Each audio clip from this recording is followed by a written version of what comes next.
This feels familiar somehow. Hello? Is anyone there? Jeremy, where are you? I'm stuck in the mud and the bayou is taking me. Jeremy? Can you hear me? The motor is dead. I can't do anything more. Hang on, Jeremy. I'll get the boat running. I'll get you out of here.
I'm out of bullets.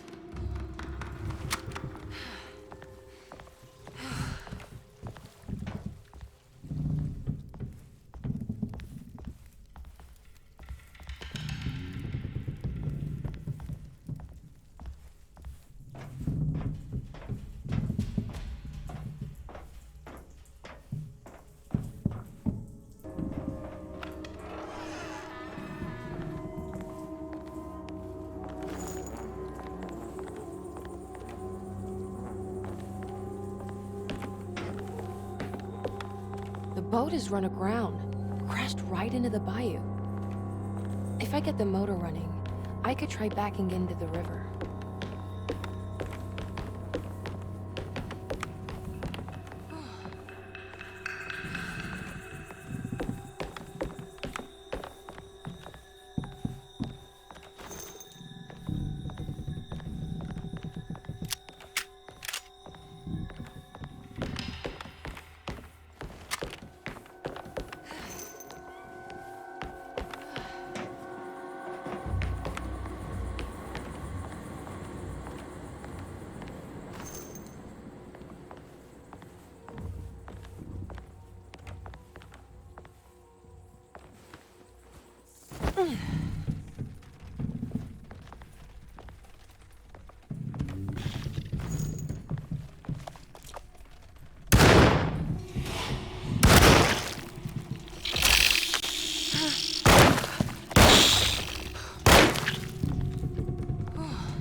Jeremy, where are you?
I can break this, I just need something to hit it with.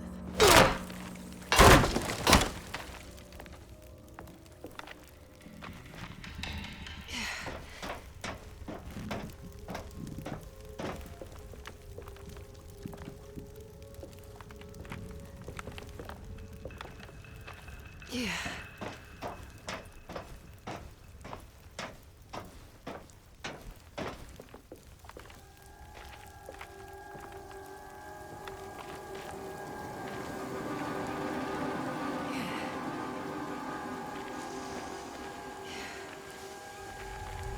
Yeah.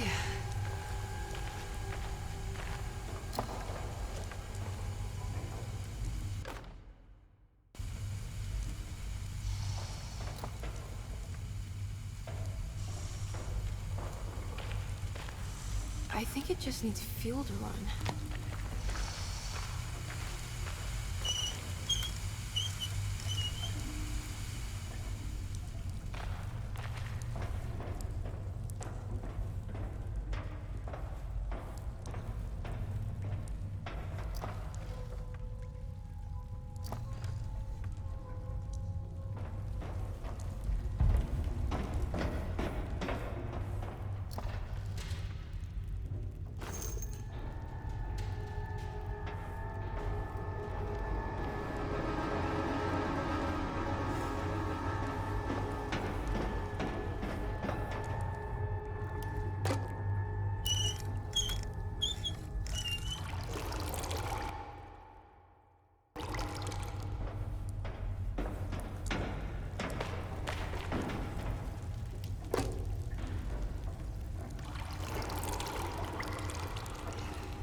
We need to move on. I'll try. Jeremy? Are you ready to tell me what's happening in your ankle? What's happening? I put a rope around my neck, and then I strangled all life from my body. Uncle! Are you under the impression that you died? Yes. No. I was supposed to die. What does that mean to you? That you were supposed to die? I'm the catalyst. I had to die to make the story happen. What story? What are you referring to, Jeremy? 30 years ago, Frederic needed me to die. Jeremy! You're not making any sense, Jeremy. Come back. Find your focus. Uncle? I cheated everyone. I didn't play my part. I escaped my doom. Destiny! Again, find your focus. Jeremy! Now everything is wrong. Nothing is in place. Hey, listen to me! We're gonna drown! Calm down, Miss Hartwood. You're not in any danger. But... Jeremy... He was here, wasn't he? Miss Hartwood, I am beginning to suspect your family curse is catching up with you. Have you ever talked to a doctor about your condition? No. No, I was just confused. I thought I saw him for a moment. I'm fine. I'll let you be. Miss, I want you to know I'm here to help, if you need me.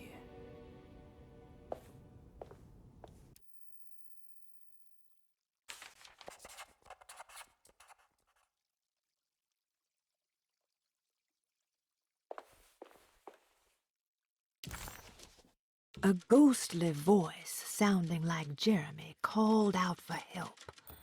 Emily couldn't quite understand where the voice was coming from. It somehow seemed to be a part of the place itself. All she could make out was that Jeremy was stuck and needed her to get the steamboat running.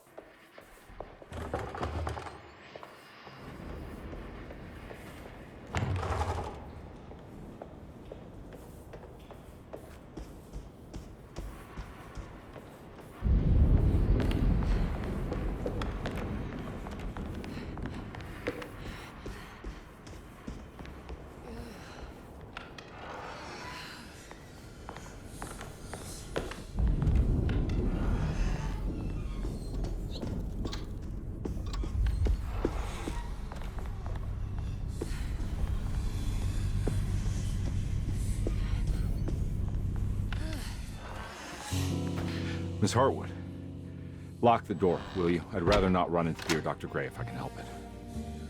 This feels strange. So very strange.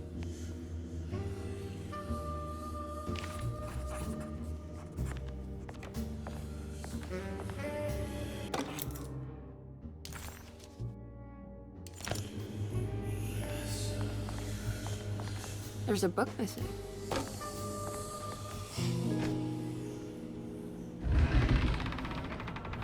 A secret door. Looks like it. Careful. Let me go first.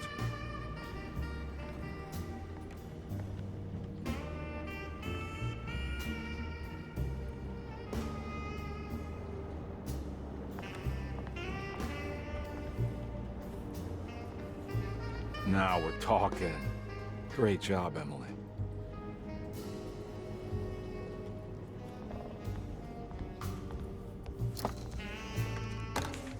Good to finally meet you, Mr. Hartwood.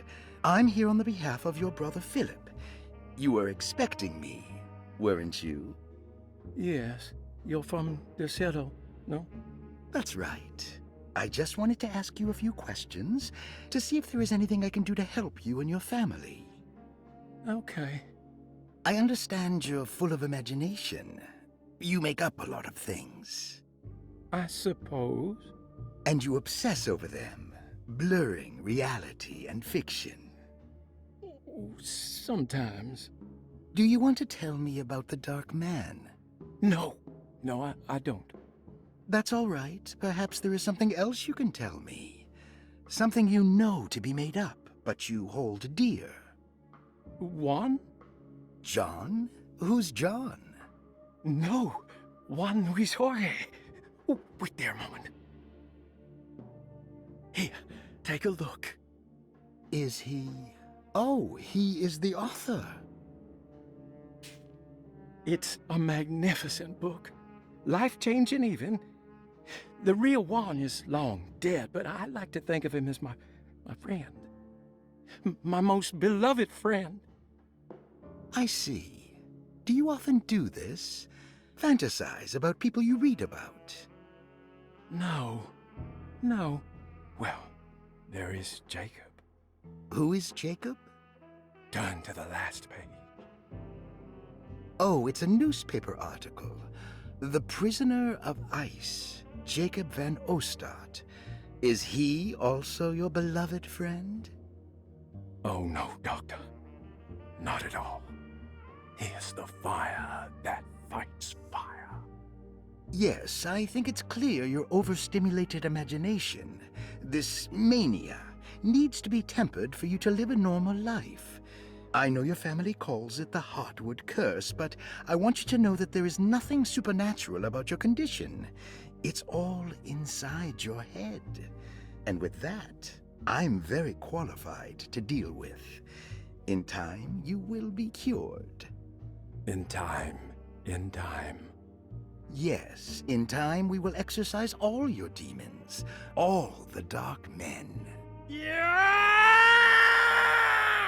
Please, Mr. Hartwood, calm yourself. What happened? Oh, don't you worry your little head about it, Miss Hartwood. Your uncle and I just had our first breakthrough.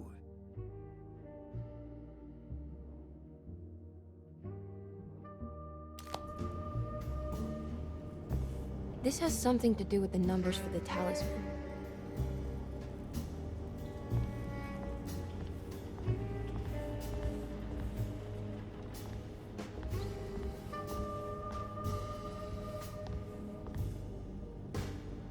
Should I even be doing this? Do I want to know?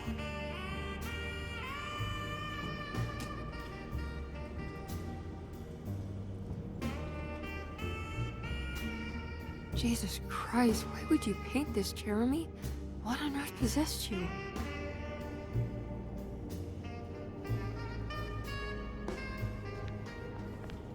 Oh, God.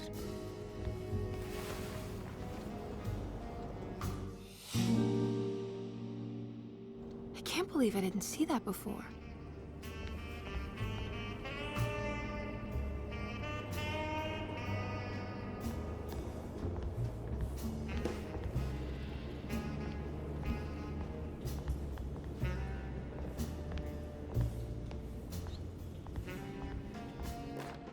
The Snake Dagger, a monograph by Yael Klein. In Ludwig Prin's book on pagan rituals called The Mystery of the Grave, as translated by Nicholas Vachy, there are several references to a sacrificial dagger called the Snake Dagger. It has long been thought of as a poor translation of the original text, that it would be more appropriate with worm dagger from the Latin vermis cultrum. This seems natural following the recent consensus that the original title of Prin's book, De Vermis Mysteris, should literally translate to the mystery of the worm. However, this would take away from Vachy's great effort at translating the underlying meaning of the words and revealing several cultural beliefs. While Prin certainly was using the term worm as a symbol or synecdoche for death and the dead, which is made clear by the contents of the book, in the case of the dagger, we shouldn't be too hasty to dismiss his translation. Reading through Vachy's correspondence with his patron, it appears that he had more than just the Latin text at his disposal. Vachy had dug up Prin's living relatives and uncovered several cross-referenced historical texts and an actual snake dagger. The dagger was dated to the early Middle Kingdom of Egypt and had such a clear shape of a wave that Vahi considered calling it the sinusoidal blade. Knowing the full story, it seems prudent that he chose to translate it as snake and not worm. There are several reasons why this choice of word helps us understand the pagans that Prin's book attempts to describe.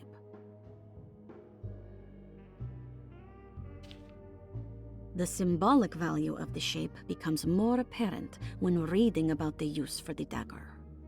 In the passage of possession and exorcism, we find the snake dagger poisons the poisoner within the victim and is therefore pacified.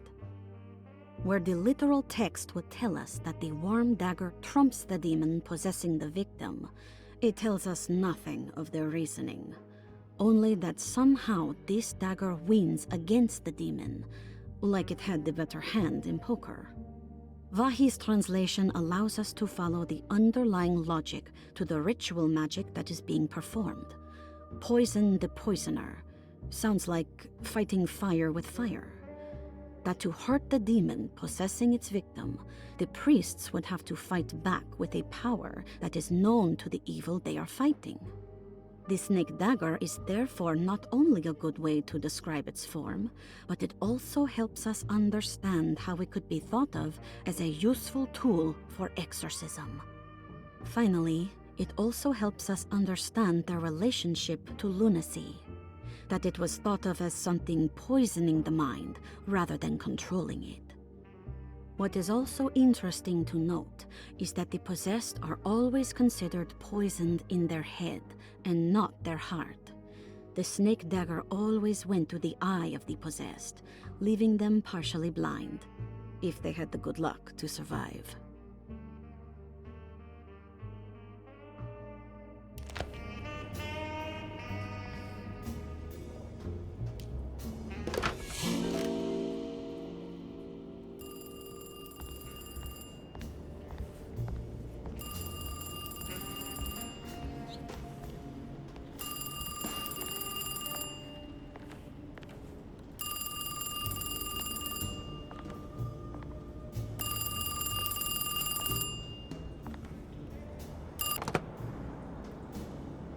Hello?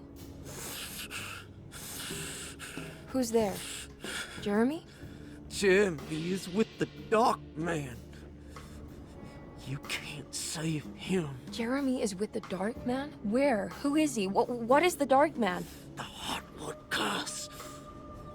He will come for you too.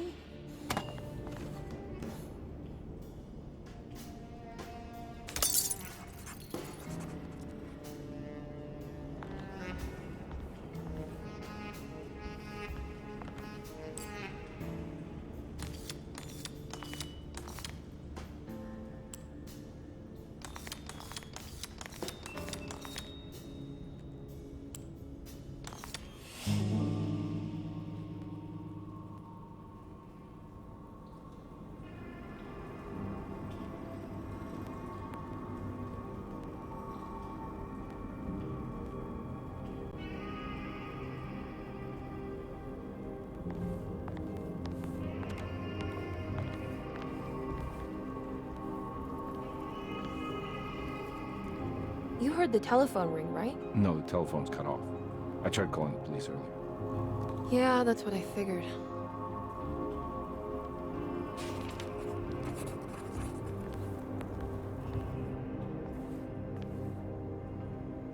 Hey, Mr. Carnby?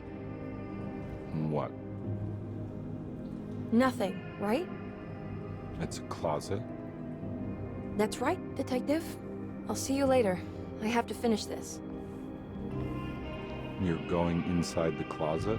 I know what it looks like, but I can't explain it, much less justify it. All right. You do what you have to do, miss. Goodbye, Detective.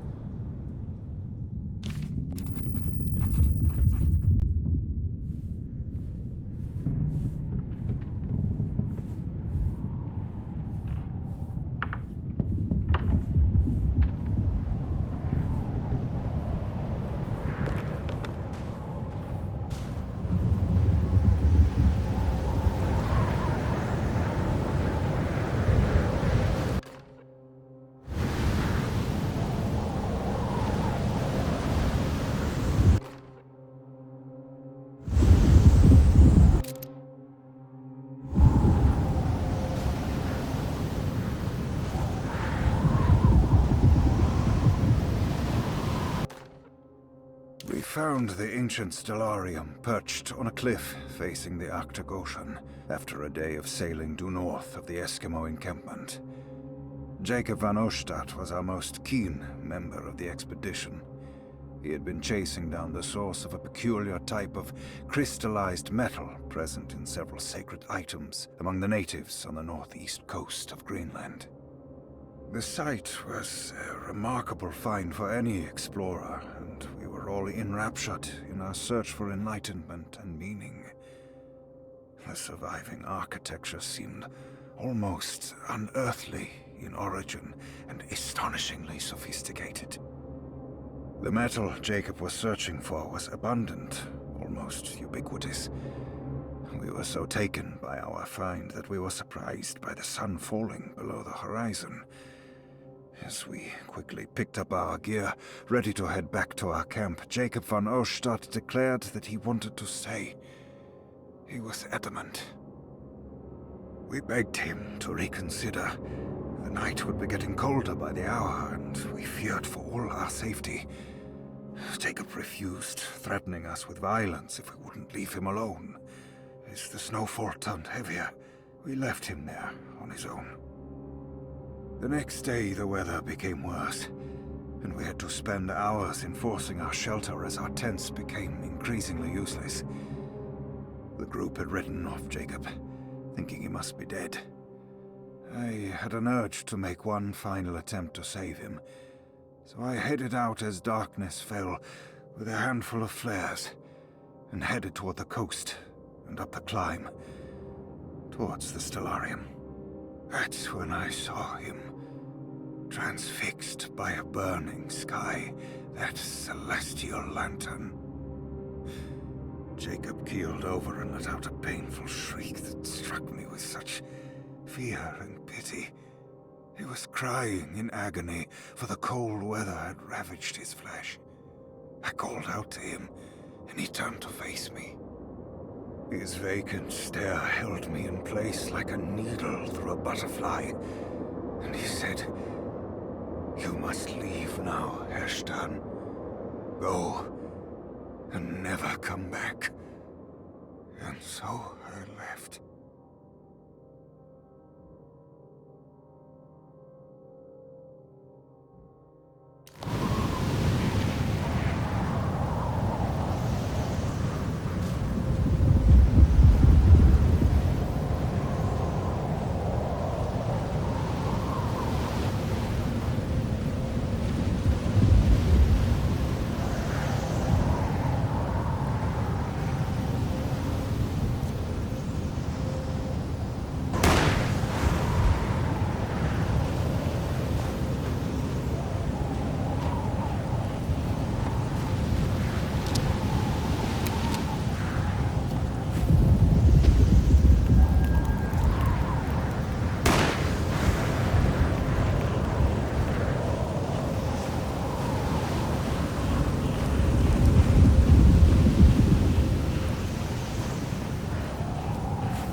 Hey, we can talk about this. It's too late for that.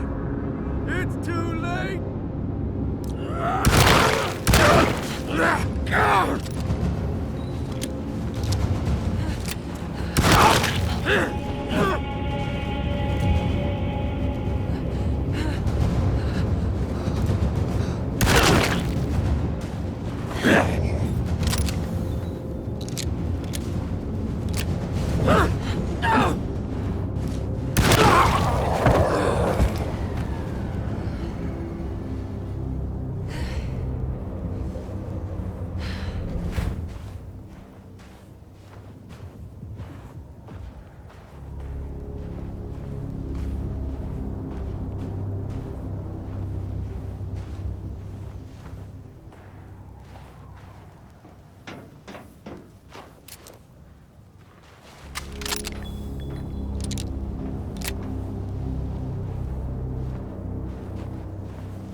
The Dark Man is gonna be in the middle of your existence, Jeremy.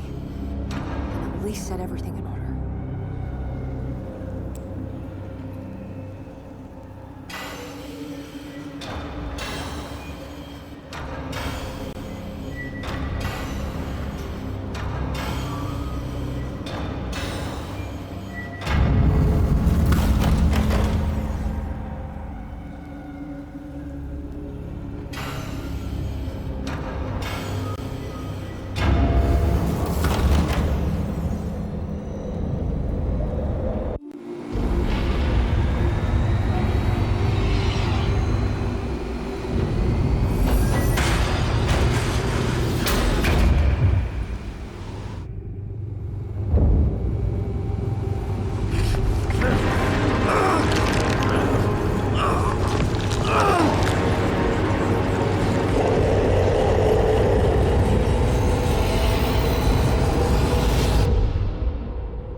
I did everything you wanted to break the pact. What else can I do?